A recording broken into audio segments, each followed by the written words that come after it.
First step क्या है आपकी, import HTTP client module in app.module.ts और उसे इंपोर्ट करना है।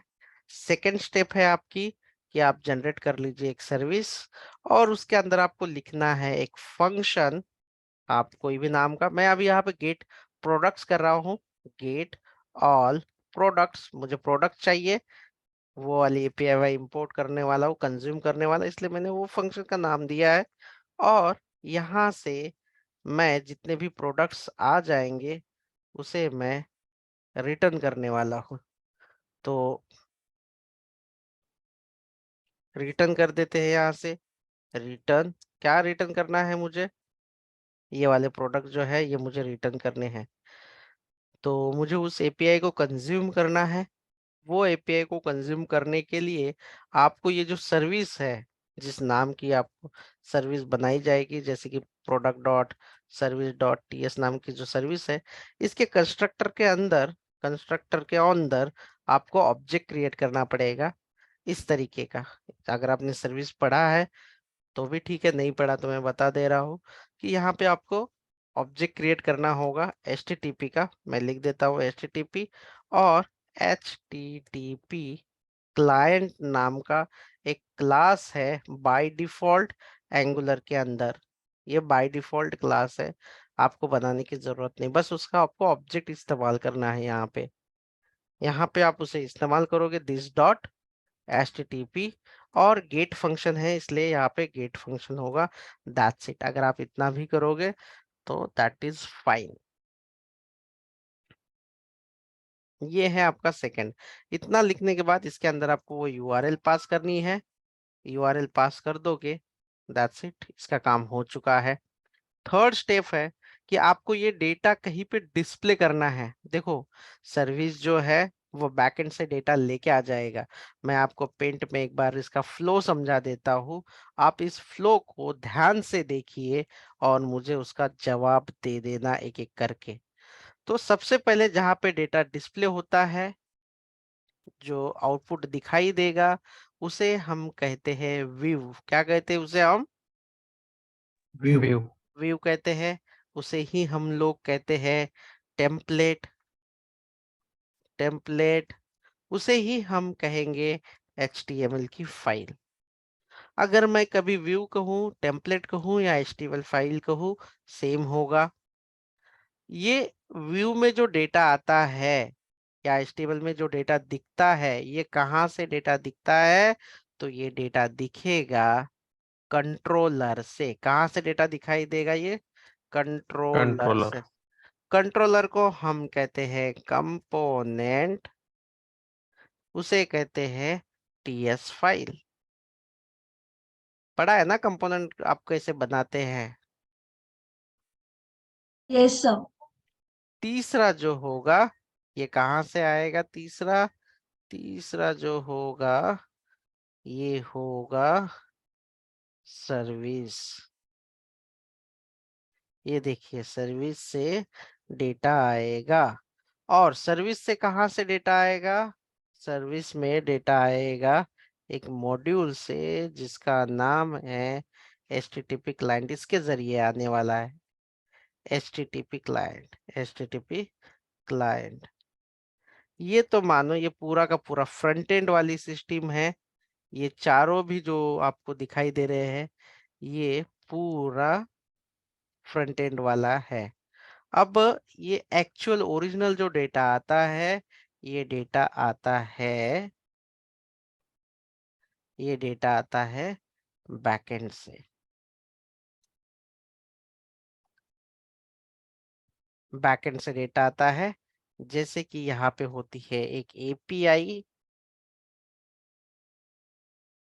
यहाँ पे होती है एक एपीआई जो कि ये डेटा आपको प्रोवाइड करता है। तो इस तरीके से अभी रिक्वेस्ट होगी। देखिए,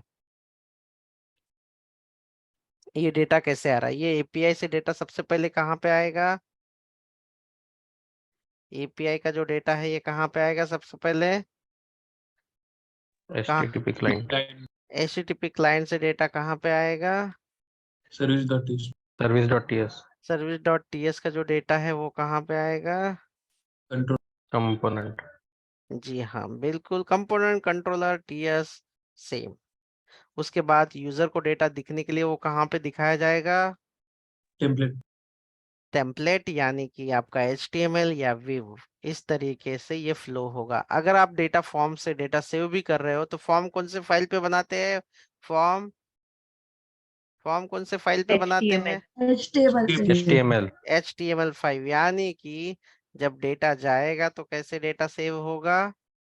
ये देखिए, इस तरीके से डेटा सेव हो रहा है। HTML से कंट्रोलर, कंट्रोलर से कंपोनेंट, कंपोनेंट से HTTP क्लाइंट। अरे ये व्हाइट क्यों हुआ?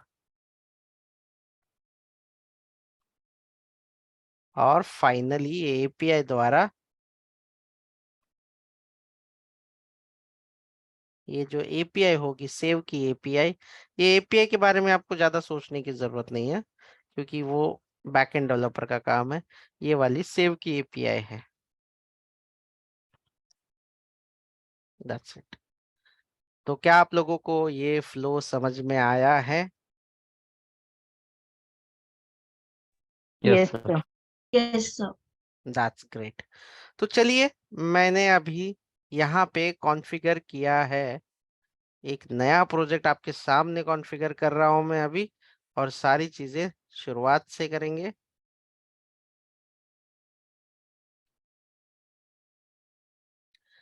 सबसे पहले मुझे चाहिए HTTP क्लाइंट। अगर इसके हिसाब से मुझे HTTP क्लाइंट चाहिए, तो मैं HTTP क्लाइंट लेने के लिए app.module.ts के अंदर आता हूं और यहाँ पे इंपोर्ट कर लेता हूँ। जैसे मैंने देखिए HTTP क्लाइंट का मैंने लिख के दिया है कि आपको इंपोर्ट करना होगा HTTP क्लाइंट मॉड्यूल।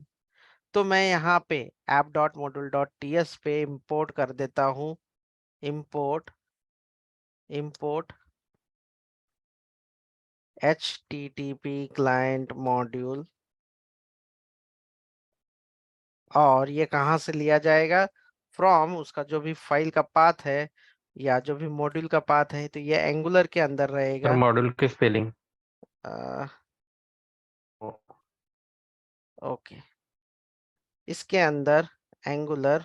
फिर उसके बाद कॉमन में देखिए, कॉमन के बाद यहाँ पे आपको HTTP की फाइल दिखाई देगी।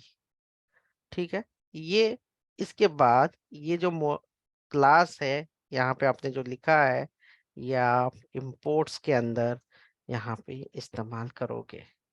तो इस तरीके से आपने HTTP मॉड्यूल को इंपोर्ट कर लिया है module.ts में, और आप इसका जो फीचर है HTTP वाले, वो सारे इस्तेमाल करेंगे। लेकिन मेरे पास अभी कॉमन एक ही कंपोनेंट है। मैंने दूसरा कोई कंपोनेंट बनाया हुआ है क्या? No no sir No, sir. और बनाऊंगा भी नहीं, आपको एक ही जगह पे दिखाऊंगा सिंपलिसिटी के लिए। बस ये मैं इसके हिसाब से चलूंगा। देखो, मैंने ये तो अभी कॉन्फ़िगर किया है, जस्ट कॉन्फ़िगरेशन किया है मैंने, अभी तक इसको बनाया नहीं। मुझे बनाना होगा इसे। HTTP क्लाइंट मुझे बनाना है। मैंने कॉन्फ़िगर किया है HTTP के मॉड्यूल को, लेकिन HTTP क्लाइंट को मैंने लिखा नहीं है। तो मुझे HTTP क्लाइंट जो है लिखना होता है सर्विस के अंदर। HTTP क्लाइंट अगर मुझे इस्तेमाल करना है तो सर्विस के अंदर। मेरे पास तो कोई सर्विस है ही नहीं, तो मैं सर्विस बना लेता हूँ। आप लोगों ने मैन्युअली बनाना सीखा होगा, लेकिन मैं यहाँ पे जनरेट कर रहा हूँ ngg सर्विस, और फोल्डर का नाम दे देता हूँ सर्विसेज। और यहाँ पे मैं प्रोडक्ट्स ले रहा हूँ, मैं प्रोडक्ट्स वाली API कंज्यूम कर रहा हूँ, इसलिए इस सर्विस का नाम मैंने प्रोडक्ट्स रख दिया है। तो सर्विसेज नाम का फोल्डर जनरेट होगा और प्रोडक्ट्स नाम की सर्विस भी जनरेट हो जाएगी। क्या आपको यहाँ पे सर्विसेज में प्रोडक्ट्स नाम की सर्विस दिखाई दे रही है? यहाँ पे product dot service. Yes, sir. मैंने वो यस सर टाइप स्क्रिप्ट वाली जो स्पेक वाली फाइल थी वो डिलीट की, मुझे कोई जरूरत नहीं है। ये करने के बाद आपको ये जो पेंट में दिखाई दे रहा है HTTP क्लाइंट, ये आपको इसका ऑब्जेक्ट बनाना है। ऑब्जेक्ट बनाने के लिए देखिए, आपको करना होगा, यहाँ पे लिखना आपका एक्सेस स्पेसिफायर, प्राइवेट, पब्लिक या प्रोटेक्टेड। मैंने प्राइवेट दिया है। आप यहाँ पे लिख सकते हैं HTTP client, HTTP client colon, और इसका क्लास है एक, वो क्लास आपको देना जरूरी है HTTP क्लाइंट करके। देखिए बस ये एक लाइन का कोड लिखने से मेरा ये लेयर वाला काम जो है फिनिश हो गया। अब मैं आ जाता हूँ, ये होने के बाद यहां से मैं कवर कर लेता हूँ सेकंड जो मेरी प्रोडक्ट सर्विस है, इसमें मुझे कोडिंग करना है। मैं एक सिंपल फंक्शन लिख देता हूँ, ये देखिए नीचे आया, gate all products, gate all products नाम का एक फंक्शन लिख देता हूँ और यहाँ से रिटर्न करूंगा मैं, क्योंकि मुझे ये डेटा यहीं पे नहीं इस्तेमाल करना है। यहाँ से मुझे ये गेट ऑल प्रोडक्ट्स जहाँ पे कॉल होगा वहां पे मुझे वो डेटा जो है लेके जाना है, इसलिए मैंने यहाँ पे रिटर्न का इस्तेमाल किया है। सीखा है ना आप लोगों ने function return Yes, sir. Yes, sir. Fundamental में? Yes. हाँ, तो मैं यहाँ पे रिटर्न कर रहा हूँ और देखो ऑटोमेटिकली HTTP क्लाइंट ने डिलीट गेट, तो अभी मुझे कौन सा फंक्शन यूज करना है, यहाँ पे गेट फंक्शन यूज करना Get. है। यहाँ पे मैं बैकटिक वाला पार्ट यूज कर देता हूँ, जैसे कि आपको पता ही है टिक जो टैब के ऊपर है, या आप सिंगल कोट या डबल कोट का भी इस्तेमाल कर सकते हैं, लेकिन ये रिकमेंडेड है कि बैकटिक। और यहाँ पे आपको पुट करना होगा ये URL, क्या करना होगा, ये URL को पुट करना होगा, यानी कि ये URL यहाँ पे डालनी होगी। That's it. तो मेरा सर्विस का जो काम है ये इस URL पे जाएगा, डेटा लेके आएगा और ये फंक्शन जहाँ पे कॉल होगा वहां पे वो सारा डेटा आपको प्रोवाइड कर देगा। जितना भी ये जो दिख रहा है आप लोगों को, दिख रहा है ना ये डेटा, तो ये डेटा आपको दिख रहा है। Yes, sir. अभी हमारा सर्विस में मैंने डेटा ले लिया, अब तीसरा जो है किसकी रिस्पॉन्सिबिलिटी है, अब ये PS service. Controller. कंट्रोलर यानी कि कंपोनेंट। अभी हमारे पास कितने कंपोनेंट्स है बताइए? एक ऐप एक. कंपोनेंट। ऐप कंपोनेंट है, ऐप डॉट कंपोनेंट क्या, जी हाँ बिल्कुल ऐप कंपोनेंट है। ठीक है, ऐप कंपोनेंट है, बिल्कुल आपने सही पहचाना है। इस कंपोनेंट के अंदर मुझे बनाना होगा एक ऑब्जेक्ट। अभी मेरा डेटा कौन से TS के पास है, सर्विस के पास मेरा डेटा है, Service. भी क्लाइंट का है, वो डेटा मुझे कहाँ पे लेना है, अब वो कंपोनेंट या Component. कंट्रोलर या TS के अंदर लेना है। तो उसके लिए ध्यान से देखो, मेरे सर्विस का नाम है प्रोडक्ट सर्विस, तो यहाँ पे उसका ऑब्जेक्ट बनाना होगा प्रोडक्ट सर्विस का। तो ऑब्जेक्ट बनाने के लिए हमें एंगुलर ने कहा है कि आप कंस्ट्रक्टर में ही ऑब्जेक्ट बनाएं। अगर आपके पास कंस्ट्रक्टर नहीं है तो आपको ये कंस्ट्रक्टर बनाना होगा, जो मैंने अभी बनाया है। कैसे बनाते हैं कंस्ट्रक्टर, लिखना है कंस्ट्रक्टर पैरेंथेसिस, अगर ऑलरेडी है तो कोई दिक्कत नहीं है, नहीं है तो बनाइए प्राइवेट। और क्या नाम है उस सर्विस का, सर्विस Product. का काम, सर्विस का नाम क्या है, Product प्रोडक्ट service. सर्विस। मैंने नाम भी वही रखा। उस क्लास का नाम क्या है, देखो ये टेंशन नहीं लेने का, ये जो वेरिएबल का नाम है ना ये कुछ भी रख सकते हो आप, P सर्विस करके ऐसा, ठीक है। लेकिन ये कोलन देने के बाद उसी का नाम होना जरूरी है जो क्लास का नाम है, ठीक है ये वाला। तो अब तो अब आप लोगों ने वो ऑब्जेक्ट भी ले लिया है, ठीक है, ये ऑब्जेक्ट भी आपने बना लिया है। अब मैं क्या चाहता हूं कि मैं यहाँ पे एक वेरिएबल बना लेता हूं नाम का प्रोडक्ट लिस्ट, प्रोडक्ट लिस्ट, इसका टाइप होगा as of now any type का है। तो जितने भी वहां के प्रोडक्ट हो वो सारे कहाँ पे सेट हो, कौन से वेरिएबल में सेट हो, Product list. Product list. Product list में। तो ठीक है, तो वो आप कंस्ट्रक्टर के अंदर, मैं इसे मैं इसे कंस्ट्रक्टर नीचे डाल देता हूँ ताकि लाइन वाइज कोड जो है ना सही दिखे। देखो ये कंस्ट्रक्टर के अंदर आप, इसके बाद हम लोग अलग फंक्शन भी लिखने वाले हैं, बट सिंपलिसिटी के लिए मैं जो कंस्ट्रक्टर है इसी के अंदर मैं लिख देता हूँ। क्या नाम है उस सर्विस के ऑब्जेक्ट का, सर्विस के ऑब्जेक्ट सर। P sir. आप कुछ भी नाम ले सकते हैं। क्या फंक्शन का नाम क्या है जिससे डेटा आ रहा है वो? Get. Get. all products. Get all products. अब इसमें से डेटा लेने के लिए आपको 2 या 3 फंक्शन जो है एडिशनली लिखने होंगे, क्योंकि इंटरनली ये आरएक्सजेएस का इस्तेमाल हो रहा है, इसलिए आपको ये लिखना होगा, बट ये कॉमन रहेंगे। गेट ऑल प्रोडक्ट्स के बाद आपको कंपल्सरी सब्सक्राइब करना पड़ेगा। क्या करना पड़ेगा आपको? सब्सक्राइब। ये वाला नहीं है, अंडरस्कोर वाला नहीं, ये वाला। ये फंक्शन बाय डिफॉल्ट आ जाता है। सब्सक्राइब क्या है, ऑब्जर्वेबल क्या है, ये चीजें हम ये क्रड होने के बाद पढ़ने वाले हैं, जो आरएक्सजेएस का पार्ट है।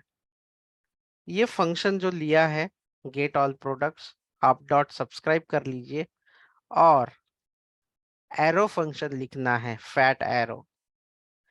कि आप सब लोगों को एरो फंक्शन लिखना आता है, सबने सीखा है एरो फंक्शन लिखना? Yes, Yes, sir. sir. Yes, sir. तो जो भी डेटा आएगा, आप यहाँ पे जो भी वेरिएबल लिखोगे इसके अंदर वो ऑटोमेटिकली आएगा। आपकी चॉइस है, आप कोई भी लिख सकते हैं, इसके अंदर आप लिख सकते हैं। तो एरो फंक्शन लिख देता हूं मैं ऐसा, देखिए। और यहाँ पे जो भी आपका ऑब्जेक्ट है वो आप लिख दीजिए। और अगर आपको लगता है तो मैं यहाँ पे कंसोल डॉट लॉग करके ये आपको दिखा देता हूँ। कंसोल डॉट लॉग करके दिखा देता हूँ इसे रेस। तो क्या दिखेगा आप एक बार देख लेना। देखो, सब्सक्राइब, रिस्पॉन्स और कंसोल डॉट लॉग। क्या ये अभी आपको इसके अंदर दिखाई देगा? एनजी सर्व कर लेते हैं। मैंने एनजी सर्व नहीं किया। एनजी सर्व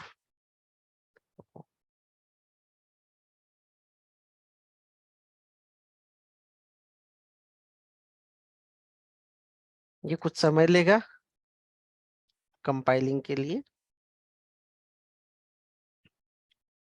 मैं कंसोल डॉट लॉग यहाँ से निकाल के बोल देता हूँ कि ये प्रोड लिस्ट के अंदर डाल दे पूरा का पूरा डेटा।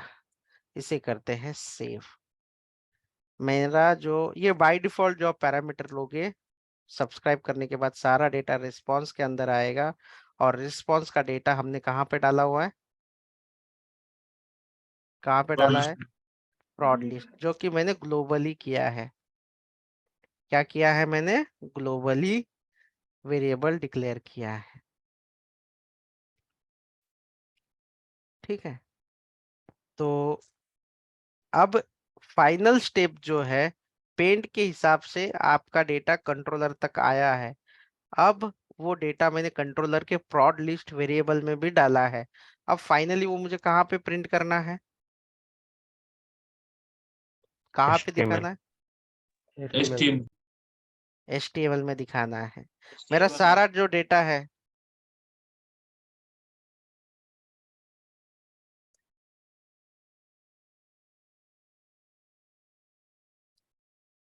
ठीक है, HTML में डालना है। तो HTML कहाँ पे है इसका? ये जो ऐप कंपोनेंट्स का HTML कहाँ पे दिख रहा है आपको? हम्म वही sir. ठीक है। तो ऑल डेटा डिस्प्ले करने के लिए क्या यूज करते हैं हम लोग? लूप चलाने के लिए कैसे चलाते हैं लूप, बताइए। NG file. NG फॉर क्या लू अभी एज ऑफ नाउ? डिव ले लू?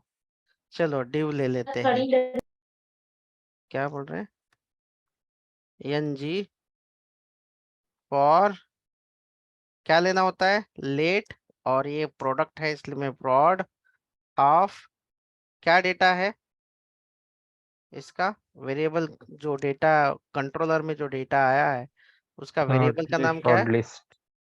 क्या नाम है उस कंट्रोलर का? Product. Prod product list. List. ये देखिए प्रोड लिस्ट इसके अंदर आया हुआ है। तो मैं यहाँ पे प्रोड लिस्ट कर देता हूँ। तो प्रोड लिस्ट का एक एक जो ऑब्जेक्ट है इसके अंदर आ जाएगा। एक एक ऑब्जेक्ट जो इसके अंदर आ जाएगा। और मैं ज्यादा कुछ नहीं प्रिंट करूंगा, यूआई में जो आपको दिखाई दे रहा है, मैं फिलहाल आईडी प्रिंट करके दिखाता हूँ आपको। देखो आईडी, फिर उसके बाद टाइटल। ये एक एक ऑब्जेक्ट जो है प्रोड के अंदर आएगा। इसे प्रिंट करने के लिए इसे प्रिंट करने के लिए इसे प्रिंट करने के लिए इंटरपोलेशन करते हैं क्या हम लोग? Yes, prod sir. Yes, sir. Dot ID करके देख लेते हैं एक बार, चेक करते कि सारा डेटा दिख रहा है भी या नहीं। तो कहाँ पे इसका ऐप, अरे आईडी दिख रहा है इसका, are you able to Yes, see? sir. Yes, ID sir. दिख रहा है।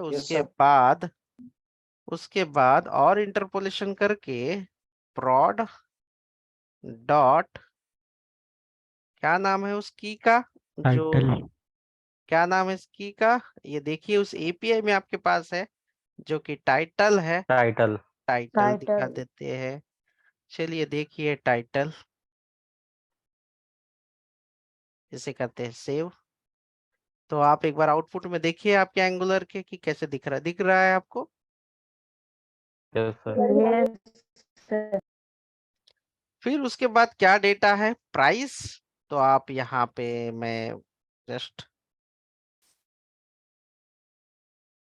5 दे देता हूँ यहाँ पे और लिखता हूँ price, prod dot price, save कर लिया। तो डबल कर दे बेसिस पे। interpolation. इंटरपोलेशन इसे करते हैं सेव। देखिए ये थोड़ा थोड़ा ही गैप है, चेक कीजिए। आप समझदार हैं, आप इसे आसानी के साथ टेबल में या कार्ड में इसे दिखा सकते हैं। Yes. चलिए तो रिकैप करता हूं मैं एक बार।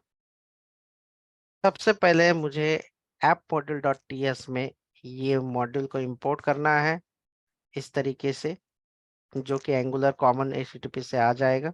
फिर इंपोर्ट्स में उसकी एंट्री करनी है ताकि ये मॉड्यूल अवेलेबल हो ऑल द मॉड्यूल्स के लिए। फिर उसके बाद ये अवेलेबल होने के बाद मैंने जनरेट की है एक सर्विस, प्रोडक्ट नाम की सर्विस है, प्रोडक्ट सर्विस सेकंड नंबर पे। फिर उसके अंदर मैंने ये एचटीटीपी क्लाइंट का ऑब्जेक्ट बनाया है, जो कि एंगुलर कॉमन एचटीटीपी के अंदर से इस्तेमाल किया जाता है। ये करने के बाद मुझे एक सेपरेट फंक्शन लिखना था, गेट ऑल प्रोडक्ट्स। मैंने इसके अंदर रिटर्न कर दिया ये गेट ऑल प्रोडक्ट्स का। दिस एचटीटीपी क्लाइंट जो ये है डॉट गेट मेथड को कॉल किया, और ये जो यूआरएल दी गई है इसे एंड पॉइंट भी कहा जाता है एपीआई की भाषा में, ये डाल दिया।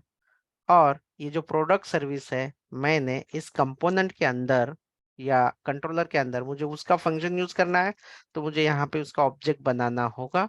मैंने वो ऑब्जेक्ट बनाया जिसका नाम है पी सर्व। मैंने पी सर्व डॉट गेट ऑल प्रोडक्ट्स और सब्सक्राइब किया, ताकि उसका जो डेटा है, जो रिस्पॉन्स है, मैं सेट कर सकूं ये ग्लोबल वेरिएबल को। मुझे ये एडिशनल वेरिएबल इसलिए लेना था क्योंकि यहाँ का जो पैरामीटर का वेरिएबल होता है, इसका स्कोप सिर्फ इसके अंदर है, मैं एचटीएमएल में उसका इस्तेमाल नहीं कर सकता। इसीलिए मैंने अलग से ये क्लास लेवल मैंने वेरिएबल डिक्लेयर किया, और इस वेरिएबल के अंदर ये रिस्पॉन्स का जितना भी डेटा आया वो इसके अंदर लोड कर दिया। आसानी के साथ मैंने लोड कर दिया इसके अंदर। और फिर फाइनली ये जो प्रोड लिस्ट है, इसे मैंने एक डिव, आप h1 h2 कुछ भी ले सकते हैं, मैंने ये ng4 को चला दिया। यह है लूप लेट, एक वेरिएबल बनाया ऑफ, और वो जो प्रोड लिस्ट है। फिर इस ऑब्जेक्ट का इस्तेमाल करके उसके अंदर जो जो फील्ड थी, जैसे आईडी इंटरपोलेट कर दी, फिर टाइटल इंटरपोलेट कर दिया, फिर प्राइस इंटरपोलेट कर दिया, और फाइनली व्यू के अंदर आपको ये दिखाई देने लगा है।